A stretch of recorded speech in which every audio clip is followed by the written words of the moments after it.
वो थायरॉक्सिन नहीं बढ़ा पाए। तो ये एक बहुत बेसिक प्रॉब्लम है हाइपोथायरॉयडिज्म की, मैं बात करूंगा इसके ऊपर।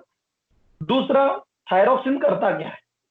तो थायरॉक्सिन का एक सबसे बेसिक काम है इंक्रीज बीएमआर। मैं बता दूं आपको, थायरॉक्सिन जो है इसे टेम्पो ऑफ लाइफ बोलते हैं, फ्यूल। जैसे बोलते ना, क्यों आग में घी डाल रहा है यार? तो हमारे शरीर में आग लगी हुई है, मेटाबॉलिक रेट है 39 किलो कैलोरी पर आवर की स्पीड से मेल में, 37 किलो कैलोरी पर आवर की स्पीड से फीमेल में। बीएमआर चलता रहता है, बेसल मेटाबॉलिक रेट। एक घंटे में हम कितनी हीट बनाते हैं, कितनी ऊष्मा उत्पन्न करते हैं, कितनी ऊर्जा बनाते हैं, glucose, fatty acid, amino acid से कितना एटीपी बना सकते हैं, ये होता है बीएमआर। थायरॉक्सिन का एक ही काम है, ये बीएमआर बढ़ाता है। अब बीएमआर कैसे बढ़ेगा? हवा में? बोले यार ट्रेन की स्पीड बढ़ाओ। वो कोयले वाली ट्रेन आती थी ना, शोले पिक्चर देखी कि नहीं, शोले? तो वो जय और वीरू, जब गुंडे वो जो है ना, सांभा क्या नाम है उसका, गब्बर, उसके जो डाकू पीछे पड़ते हैं, तो वो धनाधन धनाधन धनाधन कोयले डालते हैं वो ट्रेन।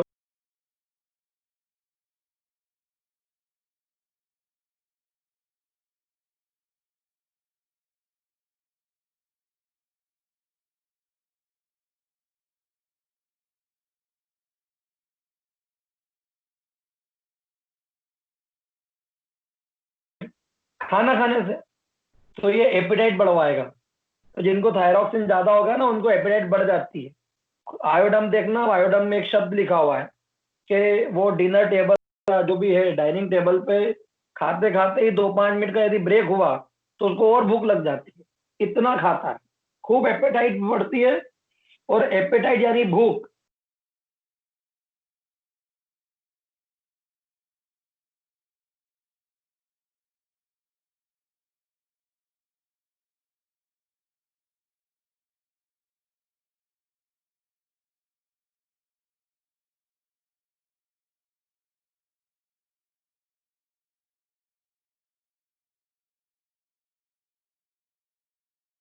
रोटी खाता तो अब 6 खा रहा हूँ, और पहले मैं 2 टाइम।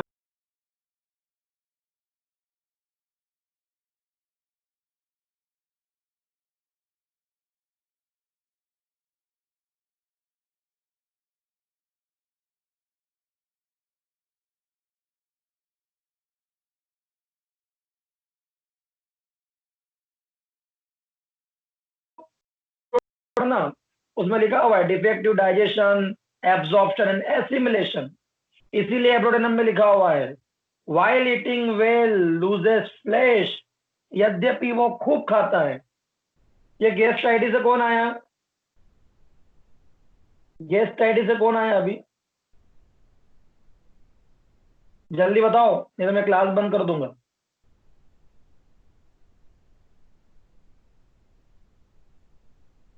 गेस्ट आईडी से कौन आया? सर उसका नाम तो आया था, आशीष क्या? धनेरा। आशीष धनेरा नाम तो आया था सर। नहीं नहीं, नहीं आया। गेस्ट आईडी थी। चलो सर ठीक है, मैं देखता हूँ, चेक करता हूँ, है ना? जी सर। ठीक। नहीं, जब यदि कोई आया है गेस्ट आईडी यूज नहीं कर रहा तो नाम बताए अपना। ठीक है, जी मैं चेक करता हूँ, है ना? तो थायरॉक्सिन की बात हो रही है। थायरॉक्सिन एपेटाइट बढ़वाता है, डाइट बढ़वाता है, as well as digestive process को भी फास्ट करता है। वो जीआईटी मूवमेंट फास्ट करता है। वो डाइजेस्टिव जूसेस को ज्यादा इन्हांस करवाता है, जिससे खाना पचे भी। ये तो खूब खाया आपने, 1 कुंटल खाना खा लेना, पचाने शरीर को कुछ नहीं लगेगा, तब स्टू के थ्रू बाहर हो जाएगा, एक्सक्रीट हो जाएगा। तो ये वो भी उसका भी ख्याल रखता है कि व्यक्ति खाए भी खूब, न पचे भी खूब, ताकि वो एब्जॉर्ब होके लीवर को और दूसरे सेल्स को अवेलेबल हो फॉर मेटाबॉलिज्म। तो सेल्स को ग्लूकोज मिला ही नहीं, और तुम्हारे पेट में 4 बाफले पड़ेले हैं, है ना, तो 1 किलो मुर्गा पड़ेला है, लेकिन वो सेल्स को नहीं मिलेगा तो क्या काम का? Getting my point? तो पॉइंट इज डेट कि खा तो खूब रहे हो, पचाना भी चाहिए। ये पचाने में भी हेल्प करता है कौन? थायरॉक्सिन। ये एक मेन बात थी। अब जीआईटी मूवमेंट भी फास्ट करता है। अब चलो, खाना खा लिया, भूख लग गई, पच भी गया, एब्जॉर्ब भी हो गया, तो glucose, fatty acid, amino acid available हो गए। माइक ऑफ करो। अब पिक्चर आती है कि आप सब जानते हो, माइक ऑफ करो। एक ग्लूकोज के मॉलिक्यूल को मेटाबोलाइज करने के लिए 6 ऑक्सीजन चाहिए रहता है। अब ऑक्सीजन कैरी कौन करता है? ऑक्सीजन कैरी करता है हीमोग्लोबिन। हीमोग्लोबिन किस में रहता है? आरबीसी में। आरबीसी किस में रहती है? ब्लड में। ऑक्सीजन कौन देता है? लंग्स। तो ये सारा चीजों पे भी काम करना पड़ेगा। तो ये आरबीसी काउंट बढ़ाता है, पॉलीसाइथेमिया कराता है थायरॉक्सिन, क्योंकि ऑक्सीजन की डिमांड बढ़े तो कैरी भी ज्यादा हो। फिर ब्लड में ऑक्सीजन मतलब आरबीसी बढ़ गई, वहीं से काम नहीं चलेगा। अब क्या करना पड़ेगा? कार्डियक आउटपुट बढ़ाना पड़ेगा, हार्ट रेट बढ़ाना पड़ेगा, ब्लड प्रेशर बढ़ाना पड़ेगा, जिससे बहुत रफ्तार से आरबीसी जो है ऑक्सीजन को लेकर सेल्स के पास जाए, ताकि वो मेटाबॉलिज्म फास्ट कर पाए। और तो और रेस्पिरेटरी रेट भी बढ़ेगी, ताकि ज्यादा से ज्यादा ऑक्सीजन लंग से हम ले लें और हम टिश्यूज को दे दें। तो थायरॉक्सिन हार्ट रेट बढ़ाता है, कार्डियक आउटपुट बढ़ाता है, ब्लड प्रेशर बढ़ाता है, रेस्पिरेटरी रेट बढ़ाता है, आरबीसी काउंट बढ़ाता है। ये सब करता है थायरॉक्सिन। और ये सब क्यों कर रहा है? बिकॉज उसको बीएमआर बढ़ाना है। उसने एपेटाइट बढ़वाई, डाइट बढ़वाई, डाइजेस्टिव मूवमेंट फास्ट करी, जीआईटी मूवमेंट, डाइजेस्टिव जूसेस को बढ़ाया, रेस्पिरेटरी रेट बढ़ाई, हार्ट रेट बढ़ाई, कार्डियक आउटपुट बढ़ाया, ब्लड प्रेशर बढ़ाया, आरबीसी काउंट बढ़ाया।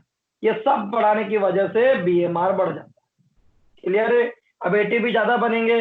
अब ये भी जानते हो, यदि ग्लूकोज जरा टूटेगा तो एक ग्लूकोज का मॉलिक्यूल टूटता है तो 4.2 कैलोरी हीट बनती है।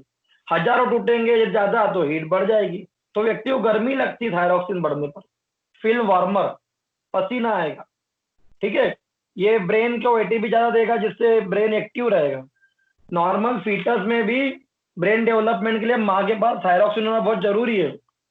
यदि प्रेग्नेंट लेडी में हाइपोथायरॉयडिज्म होगा तो उसका बच्चा बेराटा का बुद्धू पैदा होगा, क्योंकि उसका नर्वस सिस्टम डेवलप नहीं हुआ। और नर्वस सिस्टम को एक्टिव बनाए रखने के लिए, उसको काम कराने के लिए थायरॉक्सिन जरूरी है। क्लियर है? समझ में आ गया? ये ध्यान रखना। बाकी थायरॉक्सिन ग्रोथ भी करवाता है, प्रोटीन एनाबोलिज्म करवाता है, फैट को मोबिलाइज कराता है एडिपोज टिश्यू से टुवर्ड्स द सेल्स, क्योंकि वो तो चाहता ही है कि बीएमआर बढ़े। वो कैसे ही बढ़े? इसलिए थायरॉक्सिन जरा से ज्यादा हो जाएगा ना तो व्यक्ति दुबला पतला हो जाएगा। क्यों? क्योंकि एडिपोज टिश्यू साफ हो जाएंगे, चर्बी बिल्कुल नहीं है। और तो और व्यक्ति कितना भी खा रहा, फिर भी डिमांड बढ़ गई, ज्यादा है, अभी भी हमको ज्यादा चाहिए, तो वो शरीर का प्रोटीन तोड़ लेता है ना? तो वो मसल्स वसल्स निपटा लेगा और व्यक्ति दुबला पतला हो जाए। तो thyroxine is inversely proportional of weight. तो कोई महिला आए बोले कि डॉक्टर साहब सुस्ती बहुत रहती है, डॉक्टर साहब 2 रोटी खाती हूँ, वैसे भूख तो लगती नहीं है, फिर भी 2 रोटी खाती हूँ, फिर भी वजन देखो डॉक्टर साहब कितना बढ़ रहा है, 1 कुंटल की हो गई हूँ मैं, और डॉक्टर साहब मेरे को लगता है कि कमजोरी एनीमिया भी मेरे को बहुत है। भैया टाइम पे आया करो, ठीक है? पूरी राम कहानी हो जाती है, फिर समझ में नहीं आता। मैं थायरॉक्सिन का फंक्शन बता रहा था। थायरॉक्सिन बीएमआर बढ़ाता है, और बीएमआर बढ़ाने के लिए वो डाइट बढ़वाता है, एपेटाइट बढ़वाता है, वो जीआईटी मूवमेंट फास्ट करता है, वो रेस्पिरेटरी रेट बढ़ाता है, वो आरबीसी काउंट बढ़ाता है जिससे ऑक्सीजन ज्यादा है, वो हार्ट रेट बढ़ाता है, वो कार्डियक आउटपुट बढ़ाता है, वो ब्लड प्रेशर बढ़ाता है, वो ब्रेन को एक्टिव करता है, और वेट को रिड्यूस करता है, एडिपोज टिश्यू वगैरह को मोबिलाइज कराता है। तो यदि आपके पास कोई ऐसी महिला है जो बोले डॉक्टर साहब नींद बहुत आती है, दिमागी नहीं काम करता, डलनेस डिजीनेस रहती है, वीकनेस है, आपने चेक किया उसको एनीमिया भी है, उसका रेस्पिरेटरी रेट कम लग रहा है, हार्ट रेट कम लग रहा है, बीपी कम लग रहा है, वजन उसका बढ़ता ही जा रहा है, बाल झड़ रहे हैं, है ना, सुस्त सुस्त है, दिमाग उसका रिफ्लेक्सेस डिमिनिश्ड है, तो वो हाइपो की महिला है ना, महीना ज्यादा ऊपर नीचे हो रहा है, तो वो हाइपोथायरॉयडिज्म वाली है। ये बहुत कॉमन है, 10 गुना ज्यादा कॉमन है। टीएसएच कराना बढ़ावा मिलेगा। दूसरा हाइपर, इसे ग्रेव डिसीज भी बोलते हैं, इसके अंदर थायरॉक्सिन बढ़ जाता है तो जीआईटी मूवमेंट फास्ट होगी, डायरिया लग जाएगा, व्यक्ति की एपेटाइट और डाइट बहुत ज्यादा रहेगी, खूब खाएगा फिर भी दुबला रहेगा व्यक्ति, नींद ही नहीं आएगी। क्यों? दिमाग में चेन्स ऑफ थॉट चल रही है, धनाधन विचार चल रहे हैं, अरे मैं 4th ईयर में हूँ, कब मेरी एग्जाम होगी, कब पास होऊंगा, कब क्लिनिक खुलेगा, कब शादी होगी, अच्छी छोरी मिलेगी कि नहीं मिलेगी, ये होगा वो होगा, ऐसा वैसा ये वो, बच्चों का नाम क्या रखेंगे, विचार ही चल रहे कंटिन्यूअसली।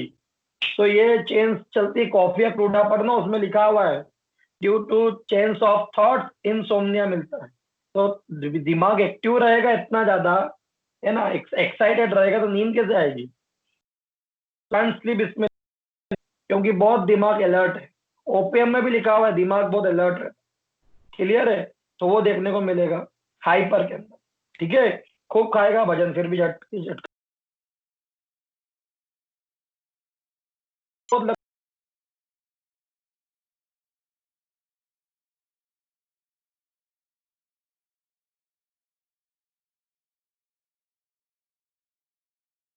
बहुत ज्यादा रहता है, तो बहुत गर्मी फील करता है खूब।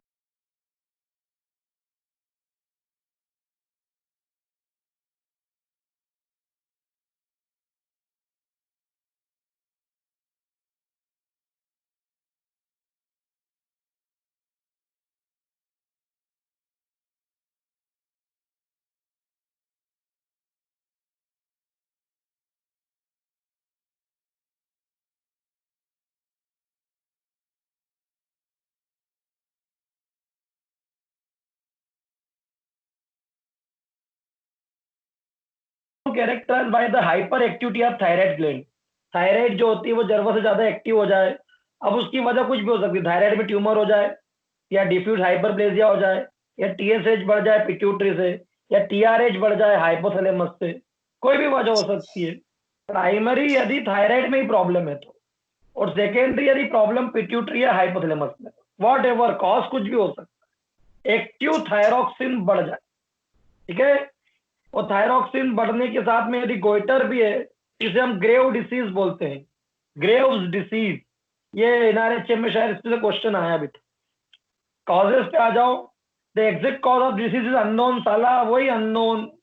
बट अभी इंडिकेट किए हैं कि थायरॉक्सिन होम्योस्टेसिस में कहीं गड़बड़ हो जाती है। अब ये होम्योस्टेसिस क्या होता है? बैलेंस बनाना। कि थायरॉक्सिन ज्यादा होगा तो टीएसएच को इनहिबिट कर देंगे, नेगेटिव फीडबैक मैकेनिज्म। थायरॉक्सिन जैसे ही कम होगा, टीएसएच को एक्टिव कर देंगे, पॉजिटिव फीडबैक मैकेनिज्म। और इस तरह से चलता रहता है।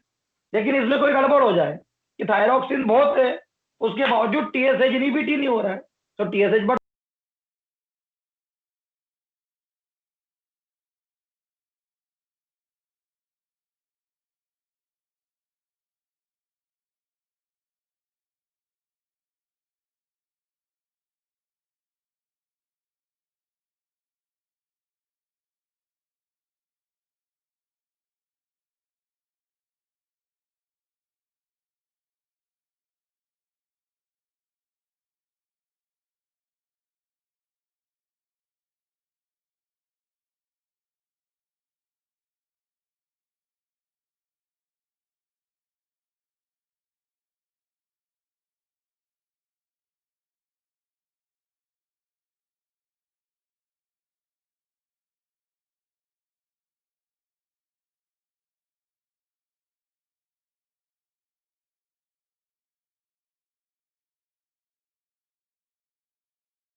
हूँ थायरॉक्सिन यदि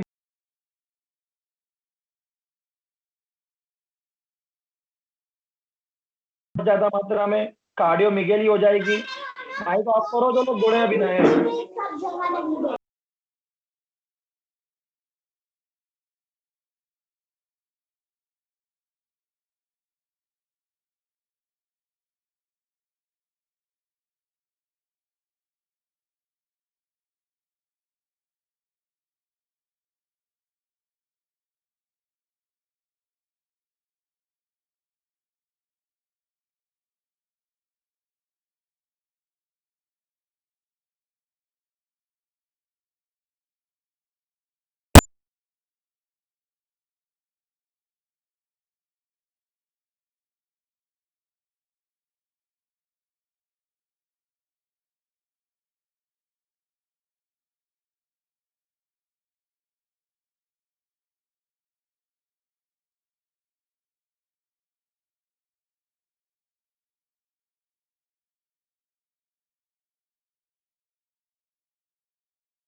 पढ़ा रहा हूँ इसलिए एमेनोरिया मिलेगा। हाइपो होगा तो मेनोरेजिया मिलता है। क्लियर है? मेंटल चेंजेस बता चुका हूं मैं आपको। ठीक है, तो it is all about hypothyroidism. Investigation कराना T3 T4 TSH ज्यादा मिल सकता है। क्लियर है? चलो, बाकी कोई काम का नहीं है।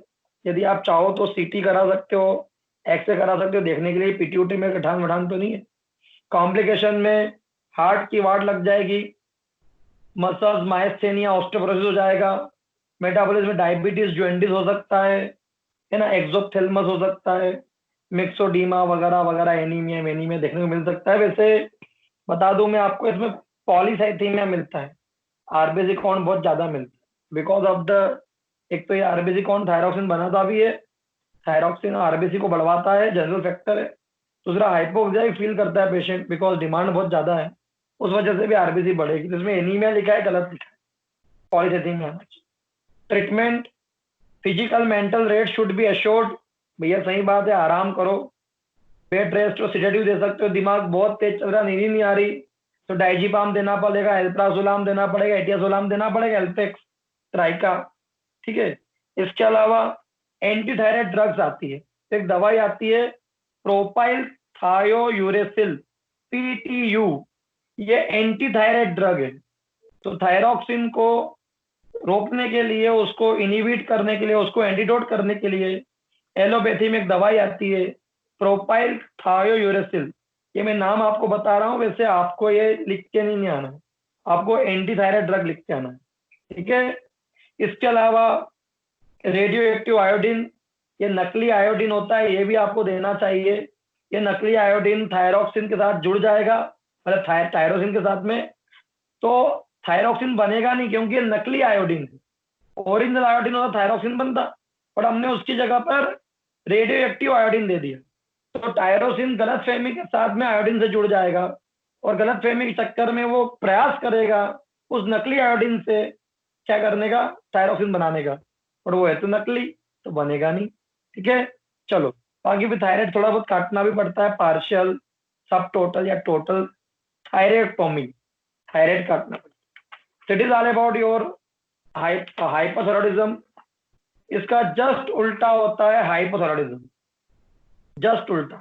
टीएसएच कम हो गया है, टीआरएच कम हो गया है, पिट्यूटरी टीएसएच नहीं निकाल, थायरोक्सिन रिलीज नहीं हो रहा है, या आयोडीन ही नहीं है, या आयोडीनेस पेरोक्सीडेज एंजाइम नहीं जो थायरोक्सिन बना सकते हैं, या कोई व्यक्ति गोइट्रोजन्स खा रहा है जैसे कि पत्ता गोभी, गोभी है ना, टर्निप, केल, जिनके अंदर बहुत ज्यादा मात्रा में गोइट्रोजन्स पाए जाते हैं, तो वो थायरोक्सिन को इनहिबिट करते हैं। तो थायरोक्सिन कम होगा तो क्या होगा, बीएमआर कम हो जाएगी, रेस्पिरेटरी रेट कम, आरबीसी काउंट कम, ब्लड प्रेशर कम, हार्ट रेट कम, है ना, तो मस्कुलर एक्टिविटीज कम, दूसरा वजन बढ़ता जाएगा, तीसरा नर्वस सिस्टम की एक्टिविटी स्लो हो जाएगी, तो मसल्स मूवमेंट बहुत स्लगिश होगी।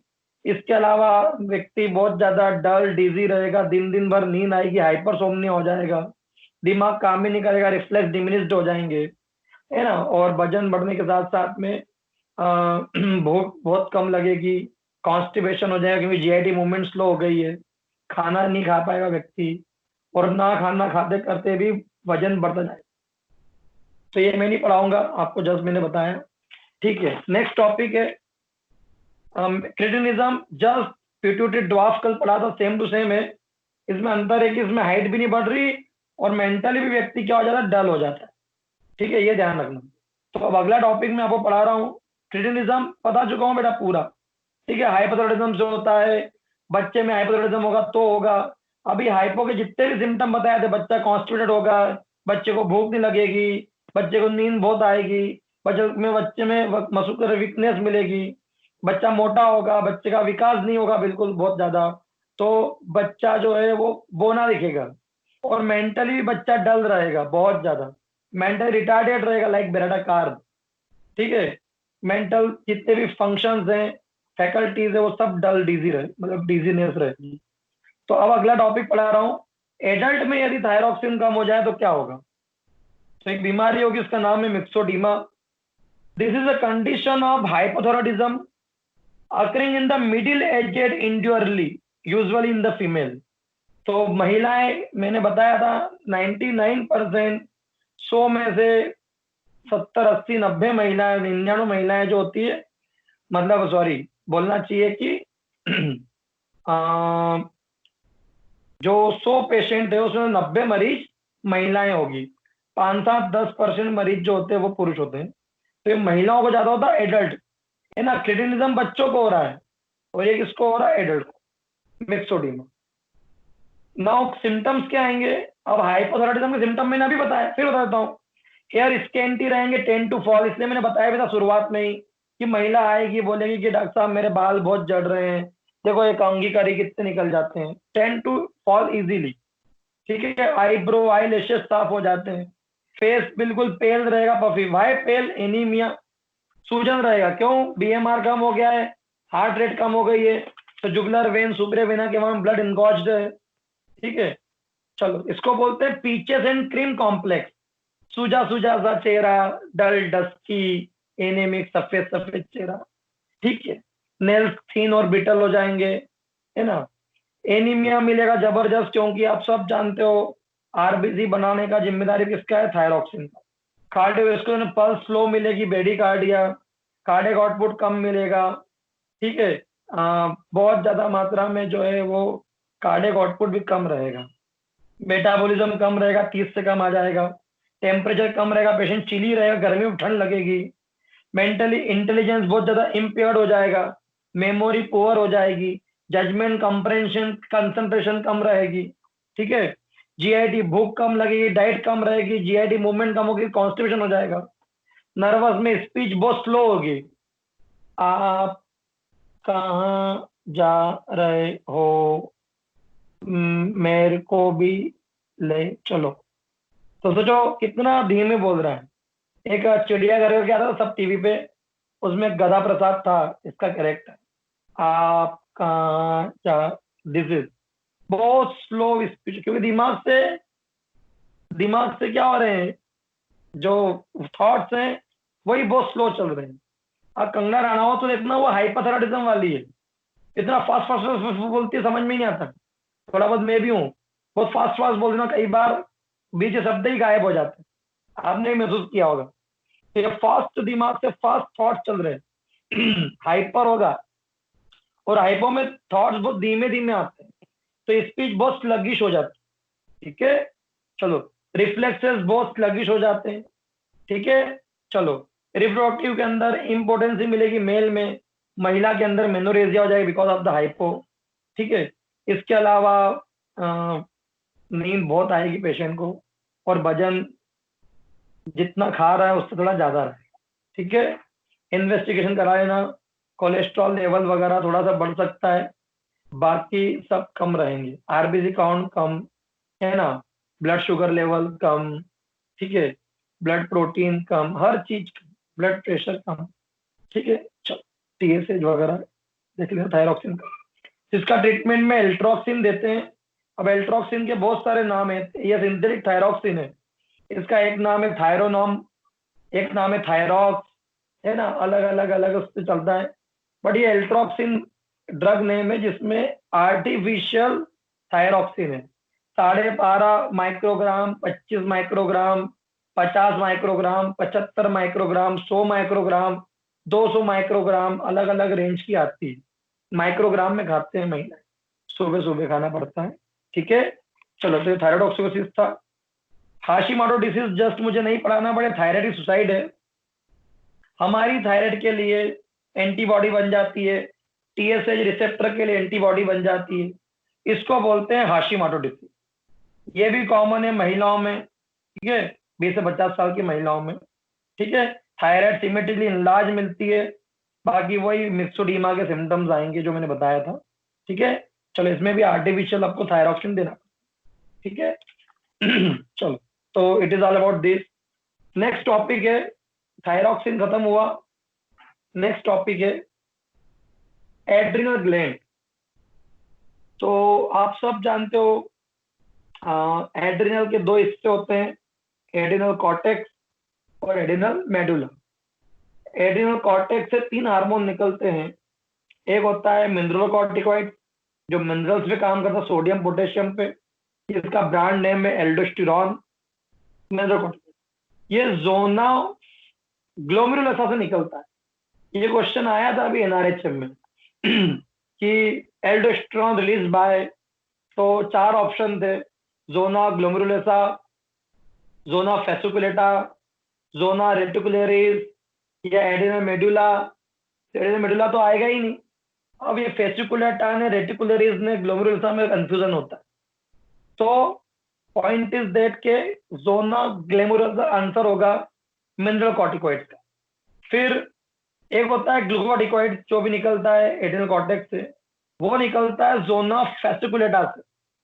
और आखिरी में सेक्स हार्मोन जो निकलते हैं जोना रेटिकुलरिस से। तो इसकी ट्रिक है, याद कर लेना, GFR, ग्लोमेरुलर फिल्ट्रेशन रेट होता है ना, GFR। जी सबसे पहला ध्यान रखना, मिनरल कॉर्टिकॉइड निकालना है हमें, फिर ग्लूकोकॉर्टिकॉइड निकालना है, और आखिरी में सेक्स हार्मोन निकालना है। तो ये सीक्वेंस याद होगी, तो इधर GFR याद रख लेना, कभी कंफ्यूजन नहीं होगा। GFR। ठीक है, तो अब मैं बताता हूं आपको बेसिकली एल्डोस्टेरॉन करता क्या है। एल्डोस्टेरॉन जो है बेसिकली वो सोडियम और वाटर का रिटेंशन कराता है, एक शब्द में बोलूं तो। यानी जब जब हमारे शरीर में एल्डोस्टेरॉन यानी मिनरल कॉर्टिकॉइड्स बढ़ेंगे, तब तब शरीर में ब्लड सोडियम लेवल बढ़ जाएगा, और ब्लड वॉल्यूम भी बढ़ेगा। और आप जानते हो ब्लड वॉल्यूम बढ़ेगा तो ब्लड प्रेशर भी बढ़ेगा। इसके अलावा एल्डोस्टेरॉन जब दो चीजें अंदर खींच रहा है, किडनी से वापस ले रहा है, सोडियम और वाटर, तो इसको दो चीजें बाहर भी फेंकना पड़ती है, पोटेशियम और हाइड्रोजन। तो ध्यान रखना, एल्डोस्टेरॉन से 4 चीजें हो रही है। सोडियम और वाटर को वापस ले रहा है बैक टू ब्लड, और पोटेशियम और हाइड्रोजन को बाहर फेंक रहा है from blood to kidney, urine. तो यूरिन से सोडियम और पानी को खींच रहा है।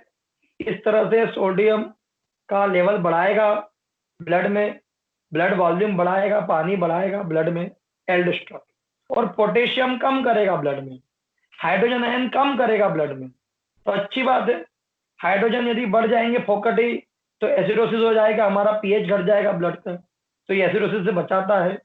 पोटेशियम यदि ब्लड में बढ़ जाए, तो पोटेशियम का बढ़ना कार्डियक टॉक्सिसिटी कराता है, हार्ट अटैक आ जाएगा, कार्डियक एरिथमियाज हो जाएंगे।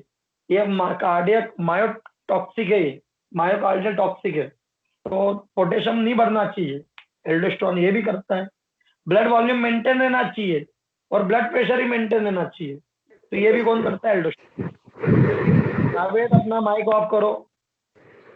तो कुल मिला के एल्डोस्टेरॉन जो है वो सोडियम और वाटर को खींच के ब्लड प्रेशर मेंटेन करता है, और पोटेशियम और हाइड्रोजन आयन को बाहर फेंक के ब्लड की पीएच भी मेंटेन रखता है, एसिडोसिस नहीं होने देता, और कार्डियक टॉक्सिसिटी भी नहीं होने देता। एल्डोस्टेरॉन मिनरल कॉर्टिक, इसलिए इसी को लाइफ सेविंग हार्मोन बोलते हैं। हमें जिंदा बचाए रखता है, क्योंकि ये ब्लड वॉल्यूम मेंटेन कर रहा है, ब्लड प्रेशर मेंटेन कर रहा है, और साथ साथ में कार्डियक टॉक्सिसिटी भी नहीं होने दे रहा है, तो हम जिंदा रहेंगे। ये है लाइफ सेविंग हार्मोन, उसका नाम है एल्डोस्टेरॉन। अब इसकी कमी अधिकता से बीमारी होती है, मैं नाम बताने वाला हूं, एडिसन डिसीज। तो आ जाओ Edison disease. Edison disease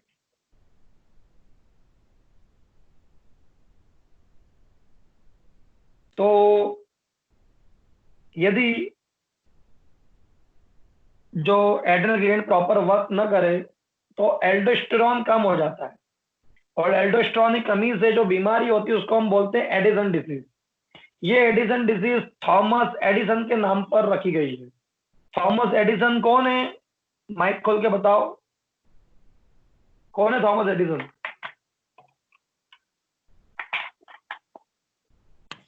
bulb का आविष्कार करा था।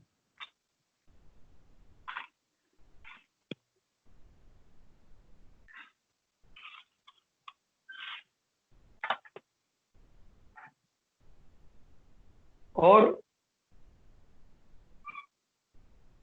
Thomas Edison is a father of endocrinology, है ना?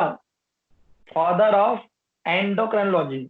एंडोक्राइन सबसे पहले हार्मोन किसने खोजा? हार्मोन होते क्या है, एंडोक्राइन ग्लैंड क्या है, इनके जन्मदाता है एडिसन साहब, है ना? एडिसन, और उसी के नाम पर बीमारी है एडिसन डिसीज। थॉमस एडिसन भी होंगे जिनने बल्ब का आविष्कार किया, आप एक बार चेक कर लेना, है ना? बट वो अलग है और ये अलग है ना? मैं बल्ब के आविष्कार वाले का नाम क्यों पूछूंगा आपसे, है ना? तो एडिसन डिसीज की बात हो रही है, तो एल्डोस्टेरॉन कम करना है। अब वही बात है, यदि एड्रिनल ग्लैंड में ही प्रॉब्लम है, एड्रिनल ग्लैंड एट्रोफिड हो रही है, सड़ रही है, अल्सर बन गए हैं, हाइपोप्लेजिक हो गई है, तो ये प्राइमरी कॉज होगा, है ना? और सेकेंडरी मतलब एसीटीएच निकल रहा है एंटी पिट्यूटरी से, या हाइपोथैलेमस से सीआरएच, कार्टिकोस्टेरॉइड रिलीजिंग हार्मोन निकल रहा है। अभी लेटेस्ट में 1-2 दिन पहले स्टेरॉइड के बारे में कोई न्यूज चल रही थी, क्या थी न्यूज वो, कोई बताएगा? एक बहुत बेहतरीन न्यूज आई है स्टेरॉइड के बारे में।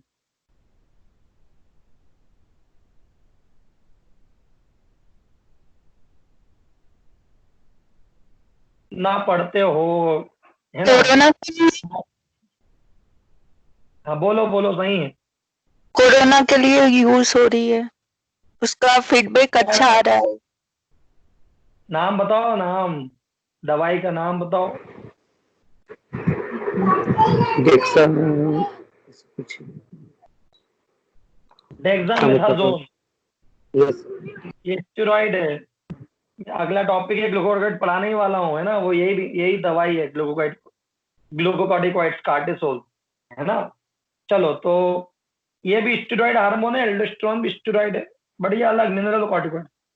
तो प्राइमरी में एड्रिनल ग्लैंड की वाट लगी पड़ी थी, सेकेंडरी में एसीटीएच रिलीज नहीं हो रहा है पिट्यूटरी से, या सीआरएच रिलीज नहीं हो रहा है, कॉर्टिकोस्टेरॉइड रिलीजिंग हार्मोन, हाइपोथैलेमस, तो भी ये सेकेंडरी कॉज कहलाएंगे। तो मुझे नहीं बताना ये क्या होता है। नेक्स्ट, क्लिनिकल फीचर क्या होंगे।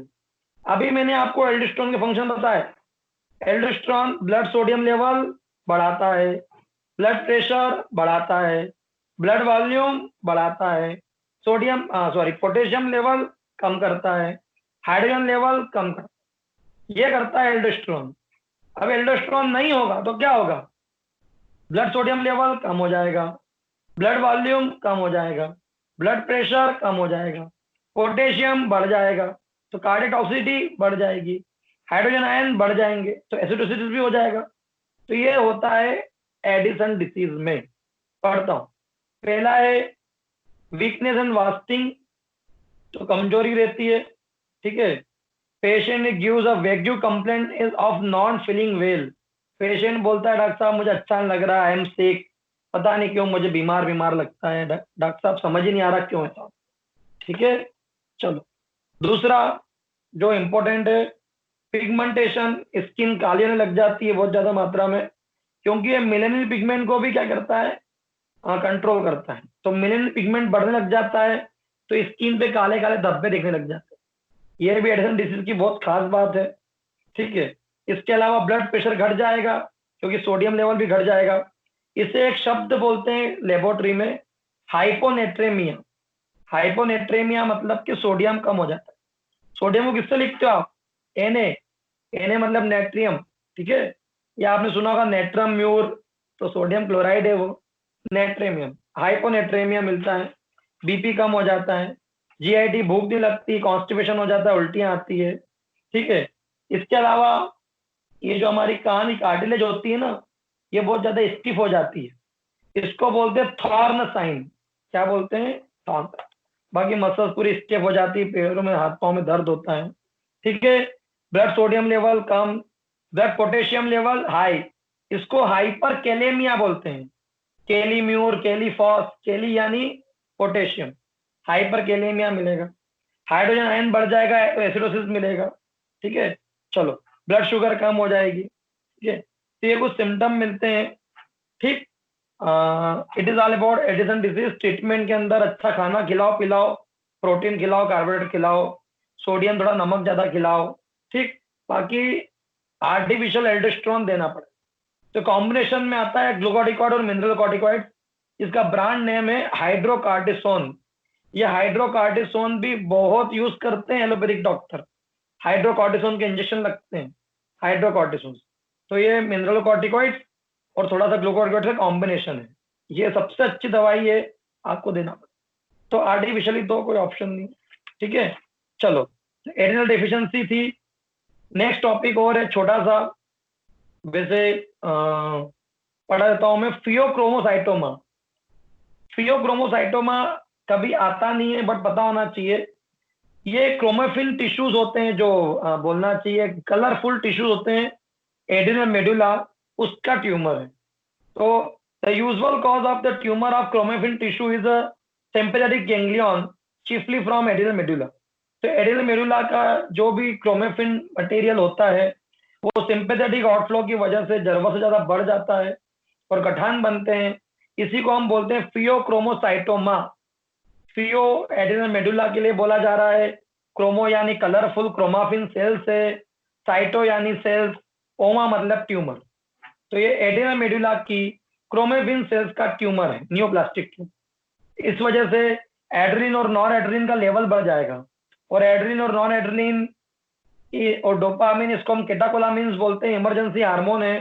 फियर फ्राइट फ्लाइट में रिलीज होता है, डर घबराहट में जो हमारे शरीर में होता है, ब्लड प्रेशर बढ़ जाता है, पसीना आता है, गला सूखता है, रोंगटे खड़े हो जाते हैं, पिपिल डायलेट हो जाती है ना, मसल स्विचिंग बढ़ जाती है, हाथ पांव धूजने लग जाते हैं, वो सब इसमें भी देखने को मिलेगा, ठीक है। तो it is all about pheochromocytoma, ठीक है।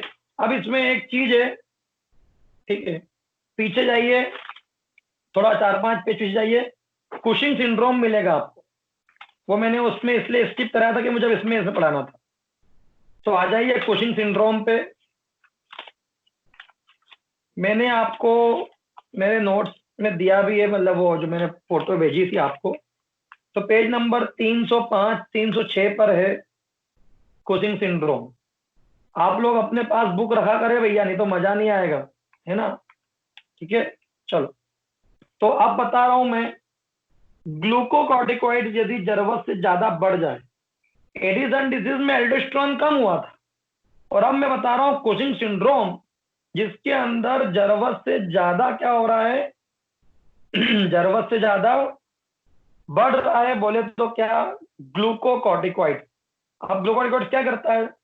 ग्लूकोकॉर्टिकॉइड के 5 function as it is aldosterone जैसे हैं। ब्लड सोडियम लेवल बढ़ाना, ब्लड में पानी बढ़ाना, ब्लड प्रेशर बढ़ाना, पोटेशियम को बाहर फेंकना, हाइड्रोजन को बाहर। अब कुछ नए फंक्शन है, यह शुगर लेवल बढ़ाता, नाम ही है ग्लूकोकॉर्टिकॉइड, शुगर लेवल बढ़ाएगा। ये फैट को 4 जगह डिस्ट्रीब्यूट करता है। कितनी जगह? 4। एक तो होता है बेली, और एक होता है बेक ऑफ द नेक। ये जो है दिख रहा है बेक ऑफ द नेक, बेली यानी तोन, ब्रेस्ट और बटक। तो 4 बी बी बी बी है, बेली, तोन, ब्रेस्ट, बटक, और बटक यानी हिप्स, और बैक ऑफ द नेक। इस 4 जगह पर फैट को डिस्ट्रीब्यूट करवाता है ग्लूकोकॉर्टिकॉइड। इसके अलावा यह लाइफ प्रोटेक्टिंग हार्मोन कहलाता है।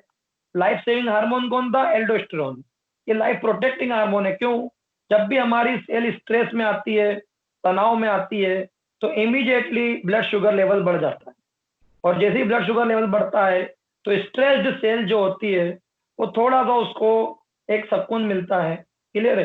क्योंकि चोट तो लगी है, तनाव तो आया है, बट इमीडिएट शुगर लेवल मिलने की वजह से आपको बहुत जोर से भूख लग रही है, आपके पास खाना नहीं है, ये नहीं है, वो नहीं है, आप टेंशन में हो, और कोई आए और आपका फेवरेट रसगुल्ला आपको दे जाए, लो डब्बा, यार रसगुल्ले खा लो यार, मैं पास हो गया, गुलाब जामुन दे जाए, जलेबी दे जाए, हलवा दे जाए, तो आप आम का रस दे जाए, तो बड़ा वैसी बात है, आप खुश हो जाओगे, आप उस टेंशन को भूल जाओगे। इस तरह से हमारी जिंदगी की रक्षा करता है, सुरक्षा करता है। इसको लाइफ प्रोटेक्टिंग हार्मोन बोलते हैं। ठीक है, चलो। तो फैट डिस्ट्रीब्यूट कर रहा है, शुगर लेवल बढ़ा रहा है, 5 काम एल्डोस्टेरोन भी कर रहा है।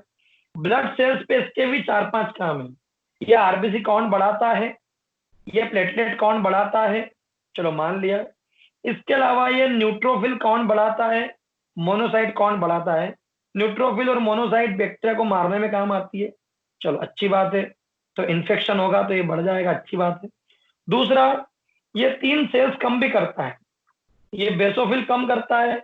बेसोफिल आप जानते हो हिस्टामिन सेरोटोनिन रिलीज करके इन्फ्लामेशन कराती है, तो बेसोफिल कम हो जाएगा तो इन्फ्लामेशन सबसाइड हो जाएगा। इसलिए स्टेरॉइड जो होते हैं ग्लूकोकॉर्टिकॉइड, तुम्हारा डेक्सामेथासोन जिसकी भी बात चल रही है, तुम्हारे स्टेरॉइड जो जीपी लगाते हैं वो एंटी इंफ्लामेटरी है। इसलिए कोई भी बीमारी हो, तुम जाना है कोई ये बंगाली डॉक्टरों के पास, और डेक्सामेथासोन का इंजेक्शन जरूर घुसा देगा, है ना? क्यों? क्योंकि तत्काल उसमें इन्फ्लामेशन में आराम मिलेगा, इसलिए। एक। दूसरा, ये इयोसिनोफिल काउंट भी कम करता है। इयोसिनोफिल काउंट कम करके ये एंटी एलर्जिक रोल प्ले करता है। तो स्टेरॉइड इसीलिए एंटी एलर्जिक ड्रग्स में के रूप में भी काम आती है। एक्जिमा हो गया, सोरियासिस हो गया, लाइकेन हो गया, अरे तुम्हारा डर्मेटोलॉजी के पास है क्या? भी क्या दवाई है उसके पास? सिर्फ स्टेरॉइड, और कुछ भी नहीं। और ये लिम्फोसाइट काउंट कम करता है। अब ये अच्छा एस्पेक्ट भी और बुरा एस्पेक्ट भी है। जो ऑटोइम्यून डिसऑर्डर होता है जिसमें इम्यूनिटी वाट लगा रही है हमारी, grave disease, Hashimoto disease, rheumatoid arthritis, polyarthritis nodosa, systemic lupus erythematosus, ये ऑटोइम्यून डिसऑर्डर है। फर्निशन एनीमिया, इन सब के अंदर हम स्टेरॉइड देते हैं जिससे इम्यूनिटी सप्रेस होती है, अस्थमा, इम्यूनिटी सप्रेस होती है और पेशेंट अच्छा। लेकिन यदि कोई व्यक्ति को कोई ऑटोइम्यून डिसऑर्डर नहीं है और वो जब तक स्टेरॉइड खा रहा है तो उसकी इम्यूनिटी कम होने लग जाएगी। और अभी तो तुम जानते ही हो, इम्यूनिटी कम मतलब कोरोना, और कोरोना मतलब समझ ही गए आप लोग। तो इम्यूनिटी कम होना बहुत बड़ा नुकसानदायक है। उल्टी दस्त लगेंगे, ठीक नहीं होंगे, सर्दी खांसी बुखार आएगा, ठीक नहीं होगा। तो ये है आपका ग्लूकोकॉर्टिकॉइड। आप कुशिंग सिंड्रोम में इसका लेवल बढ़ाना है तो ब्लड प्रेशर क्या हो जाएगा? बढ़ जाएगा। ब्लड सोडियम लेवल बढ़ जाएगा, पोटेशियम कम हो जाएगा। आरबीसी काउंट बढ़ जाएगा, प्लेटलेट काउंट बढ़ जाएगा, न्यूट्रोफिल काउंट बढ़ जाएगा, मोनोसाइट काउंट बढ़ जाएगा, बट इओसिनोफिल कम, बेसोफिल कम और लिम्फोसाइट काउंट भी कम। फैट डिस्ट्रीब्यूट होगी 4 जगह पर, ब्रेस्ट में, बेली में, बैक ऑफ द नेक में और बटक्स में। तो इसमें मून फेसिस मिलता है, टोन बहुत ज्यादा आ जाती है, बफेलो हम्प मिलता है, पीठ पर चर्बी आ जाती है बहुत ज्यादा, ब्रेस्ट बहुत ज्यादा डेवलप हो जाते हैं और इतने ज्यादा मोटापा आ जाता है कि स्किन की आर्टरीज बस्ट हो जाती है और पर्पल स्ट्राई मिलता है। पेशेंट शुगर लेवल बढ़ेगा इसलिए डायबिटिक हो जाएगा। और ये प्रोटीन को तोड़ता है, एकमात्र हमारे शरीर में हार्मोन है जो प्रोटीन कैटाबॉलिज्म करता है। तो हाथ पांव अगरबत्ती हो जाएंगे, तो बिल्कुल लुक कैसा होगा, कार्टून लुक, पूरा तोन, गोल चेहरा, बफेलो हम और हाथ पांव अगरबत्ती। पेशेंट डायबिटिक रहेगा, हाइपरटेंसिव रहेगा। It is all about Cushing syndrome. ये मैंने समझा दिया, आप पढ़ना नहीं समझ में आया तो कल मैं रिवाइज कराऊंगा। आज के लिए इतना ही, मैं मटेरियल अभी नहीं स्टार्ट कर रहा हूँ, 1-2 दिन में करूंगा। तो एग्जिट हो जाओ, समझ में आ रहा है? पढ़ लेना, मैं कुशिंग सिंड्रोम की पिक्स यस भेज रहा सर। हूँ। Yes exit sir. हो जाओ।